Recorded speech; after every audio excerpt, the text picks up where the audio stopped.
वधीन मां वाक़िया गाकियूं टंडोबागो रोड ते ट्रालर जो मोटरसाइकिल सां टकर थियो आहे। हादसे में हिकु ॼणो फौत थी वियो, हिकु ज़ख़्मी आहे। तव्हांखे ॿुधायूं पिया खोसकी वटि ट्रालर जे टकर में मोटरसाइकिल सवार अशरफ खोसो फौत थी वियो आहे, जॾहिं त हादसे में ज़ख़्मी थियल फ़तेह मोहम्मद खोसो खे इंडस अस्पताल बदीन मुंतक़िल कयो वियो आहे। अहम ख़बर आहे, बदीन मां वाक़िया ॾींहुं पिया रोड हादसो पेश आयो आहे। टंडोबागो रोड ते ट्रालर ऐं मोटरसाइकिल में टकर थियो, नतीजे में हिकु ॼणो फौत थी वियो आहे, हिकु ज़ख़्मी आहे।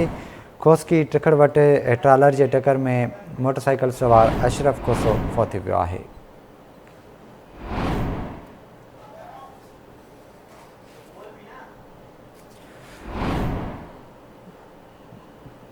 बदीन जे टंडोबागो रोड ते इहो हादसो पेश आयो आहे। ट्रालर मोटरसाइकिल खे टकर आयो आहे, नतीजे में हिकु ॼणो फौत थी वियो आहे, जॾहिं त हिकु ज़ख़्मी बि थियो आहे। तव्हांखे ॿुधायूं पिया खोसकी टिखड़ वटि इहो हादसो पेश आयो। ट्रालर जे टकर में मोटरसाइकिल सवार अशरफ खोसो फौत थी वियो आहे।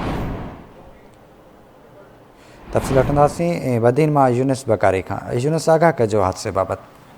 जी, बदीन टंडोबागो टिखड़ ते तेज़ रफ़्तार टैंकर जो ट्रेलर है वो मोटरसाइकिल सवार मोहम्मद अशरफ खोसो के चिभाटे मारे छॾियो आहे, जॾहिं त हिकु ॼणो फ़तेह मोहम्मद खोसो ज़ख़्मी थी पियो आहे। तव्हांखे ॿुधाईंदा हलूं त थरकोल बाईपास ते तेज़ रफ़्तारीअ जा रोज़ इहे ईंदड़ वाक़िया ऐं हादसा थींदा रहंदा आहिनि, जंहिंमें अॼु बि इहो वाक़ियो ऐं हादसो पेश आयो आहे।